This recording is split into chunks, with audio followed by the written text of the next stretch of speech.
प्रशासन के कान में इसकी आवाज डालना चाहते हैं कि चूंकि भी लोग जाने की नट जाति में भी एक लोग होता है जो चारों तरफ बिखरे हैं। इसका संख्या लगभग बिहार में 3% है, लेकिन अभी भी इस जाति की कहीं कोई पूंछ नहीं है।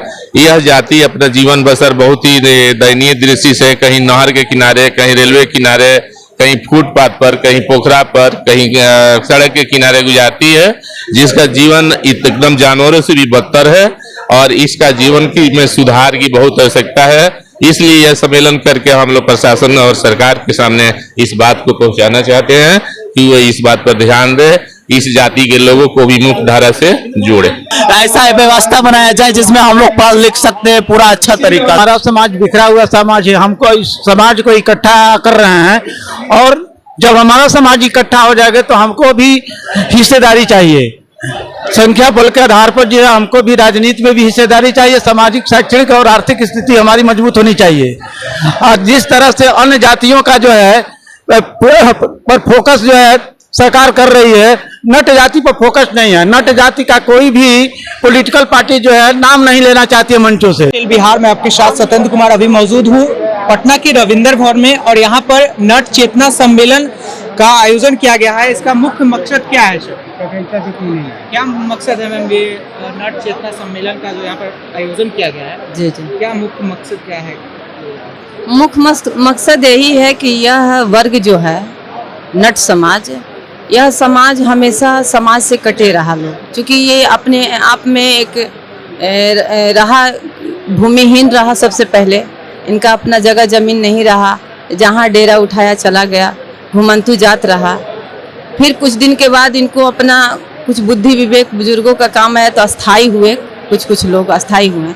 आज़ादी के 75 साल बीतने को जा रहे हैं। यह सामाजिक रूप से, शैक्षणिक रूप से, आर्थिक रूप से और राजनीतिक रूप से एकदम पिछड़ा है वर्ग। यह वर्ग पर किसी का निगाह नहीं गया। तो जब तक ले लोकतंत्र में समुचित अधिकार किसी को नहीं मिले, वह वर्ग कुछ पल के लिए मान लिया जाए कि वो शिक्षा भी ग्रहण करता है, किया होगा, तो वो समाज के कोई भी उसका अघर नहीं है जो सदन में बोलकर उसके लिए वकालत कर सके। यह समाज राजनीतिक रूप से एकदम पिछड़ा है, जिसका वजह है कि यह समाज एकदम पिछड़ा। जातीय जनगणना होने वाला है बिहार में, कहीं ना कहीं इससे क्या लगता है कि आप लोगों के समाज को फायदा मिलेगा? देखिए, जातीय जनगणना हमारे साथ पहले भी हो चुका था, शायद 31 में हुई थी, तो उस समय हमारी बहुत कम दिखाई गई थी जनसंख्या, क्योंकि ये समाज अपने आप में है। उसकी कितना जनसंख्या अभी है? अभी हमारे पूरे बिहार में 10 से 12 लाख संख्या है पूरे नट्टू समाज का, लेकिन पहले के आंकड़ा में बहुत कम दिखाया गया। उसका आंकड़ा करीब 4-5 से 1000 दिखाया गया, जबकि हम एक जिला में 50,000 से ऊपर हैं लगभग, उससे कहीं कहीं ज्यादा ही है। उसके बावजूद भी हम लोग पीछे हैं।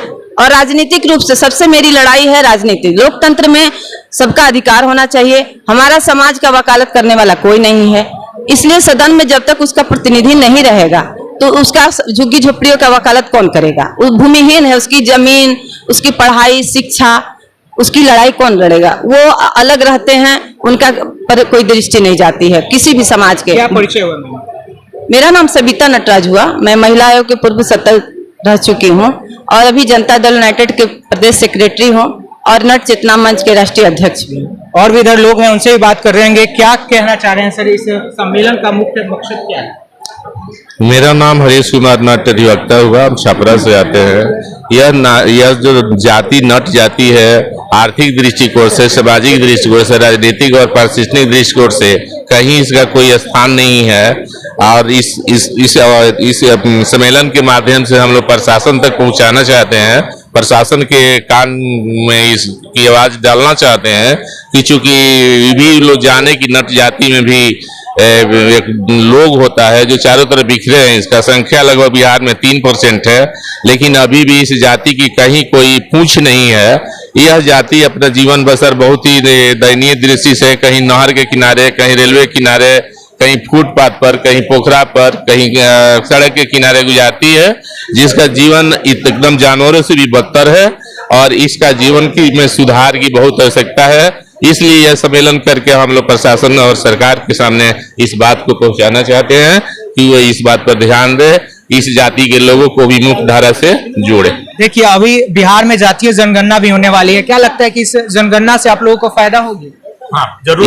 इस जनगणना से ही फायदा इसलिए नहीं होगी कि लोग अस्थिर नहीं रहते हैं। आप मानते हैं कि आज परगना किया गांव में वो लोग कोई है ही नहीं, लौट कर चलाया तो मेरा तो उसका संख्या छूट गया, उसका नहीं हो पाएगा। तो इस जनगणना से उसको विशेष अभियान के चलाएगा समय दे करके, उसको नहीं हो तो उसको अलाउंस करवा करके कि जनगणना हो रही है, आप फलना तारीख को निश्चित तौर पर वहां रहे हैं, ताकि आपका भी जनगणना हो सके और आपकी संख्या भी निर्धारित हो सके। अगर सरकार ऐसा कराती है तब तो उसको फायदा मिल सकता है, नहीं तो नहीं मिलेगा। क्या कहना चाह रहे हैं, क्या मकसद है? ये मैं उत्तर प्रदेश से हूँ, प्रतापगढ़ जनपद से। मैं ये चाहता हूँ कि नेट सम्मेलन में इस आर्थिक और सुदृढ़ करने के उद्देश्य से गुमंतु जनजाति की तरफ से सड़क के किनारे किनारे पड़े हुए हैं और हमें दयनीय स्थिति में है, न इनका आधार कार्ड है, न राशन कार्ड है, जिससे इनको प्रधानमंत्री आवास योजना में कोई लाभ मिल सके। न इन्हें भारत सरकार या राज्य सरकार द्वारा कोई भी योजनाएं चलाई जा रही है, इसमें किसी को लाभ नहीं मिल रहा है। न इनका जात सर्टिफिकेट बन रहा है, न मूल निवास प्रमाण पत्र बन रहा है, न राशन कार्ड बन रहा है। इनकी समस्याओं को देखते हुए अगर जनगणना निश्चित स्थल पे समाज के लिए राज्य सरकार कराती है और ये निश्चित कर दे कि बिहार सरकार की फला गांव में फला दिन फला स्कूल में बैठक होगी, वहां जनगणना होगी, तो सबको लाभ होगा, उससे अन्यथा लाभ नहीं होगा। क्या कहना चाह रहे हैं हम, सम्मेलन का मकसद क्या है? सम्मेलन का सबसे बड़ा मकसद है कि हमारा समाज बिखरा हुआ समाज है, हमको इस समाज को इकट्ठा कर रहे हैं और जब हमारा समाज इकट्ठा हो जाएगा तो हमको भी हिस्सेदारी चाहिए। संख्या बल के आधार पर जो है हमको भी राजनीति में भी हिस्सेदारी चाहिए। सामाजिक, शैक्षणिक और आर्थिक स्थिति हमारी मजबूत होनी चाहिए। और जिस तरह से अन्य जातियों का जो है पर फोकस जो है सरकार कर रही है, नट जाति पर फोकस नहीं है। नट जाति का कोई भी पॉलिटिकल पार्टी जो है नाम नहीं लेना चाहती है मंचों से, मतलब मान सम्मान भी नहीं है? ना, मान सम्मान भी नहीं है। और जब भी कोई क्राइम होता है तो सबसे पहले नट समाज को ही उठा के जो है सरकार, पुलिस प्रशासन। राशन वासन ये सब भी मिलता है, किस समय भी दिक्कत है? राशन कुछ मिल रहा है जैसे बाकी लोगों को नहीं मिल रहा है, इस पर भी सरकार का लोग को नहीं भी मिल रहा है। इस पर भी सरकार का फोकस होना चाहिए। हमारे समाज के लिए जो है विशेष पैकेज, नट समाज के लिए केंद्र सरकार जो विशेष पैकेज है, जिस विशेष पैकेज से जो है हमारे समाज का विकास हो सके। जैसे जो है आदिवासियों के लिए जो है खरबों रुपया का बजट आ रहा है, उसी तरह से जो हमारे भी सरकार जो हमको भी बजट दे। और 2008 में एक कांग्रेस की सरकार थी, उस समय सर्वे हुआ था कि शेड्यूल कास्ट में कौन कौन ऐसी जातियां हैं जिसकी सामाजिक और शैक्षणिक स्थिति जो कमजोर है, उसमें नट और 4 जाति का नाम आया। और 2009 सितंबर में रिपोर्ट आया और कि 10% अलग से आरक्षण दिया जाए। आज तक वो आरक्षण लागू नहीं हुआ। सामाजिक न्याय और अधिकारिता मंत्रालय में आज भी जो है फाइलें जो है धूल फेंक रहा है। हमारी सरकार से यही गुजारिश है कि हमारे ऊपर भी, हमारे समाज के ऊपर भी फोकस होना चाहिए। यही हमारा जो है अपना जो सुझाव है। क्या कहना चाह रहे हैं आप? सम्मेलन का आयोजन किया गया है। सम्मेलन का आयोजन का मुख्य उद्देश्य है राजनीति क्षेत्र में हमारी भागीदारी हो। हमारे बिहार में 34 विधानसभा रिजर्व है, जबकि यहाँ अनुसूचित जाति की 22 जातियां हैं।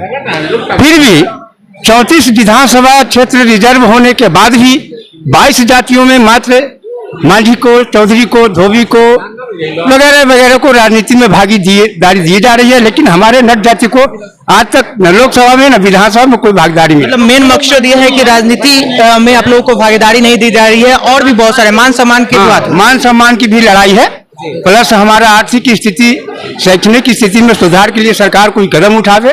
जैसे अभी मान लिया जाए मांझी स्वजाति को आवासीय विद्यालय में आरक्षण है, लेकिन हमारे जाति को आवासीय विद्यालय में आरक्षण नहीं है। हमारा बच्चा अगर 30 नंबर लाता है तो उसको एडमिशन नहीं होगा, लेकिन अगर उसका बच्चा 5 नंबर भी लाता है तो आरक्षण के तहत उसको एडमिशन हो जाता है।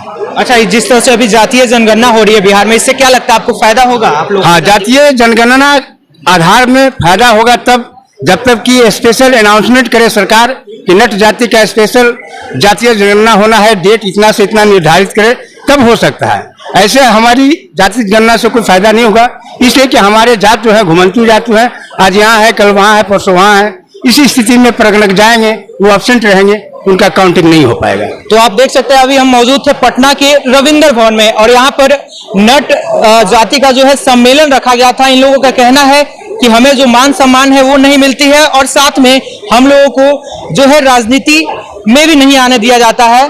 तो ये अब देखने वाली बात होती है कि इनकी बातों को कब तक सरकार पूरी करती है। आप देख रहे थे न्यूज़ टेल बिहार में, आपके साथ सत्येंद्र कुमार, धन्यवाद।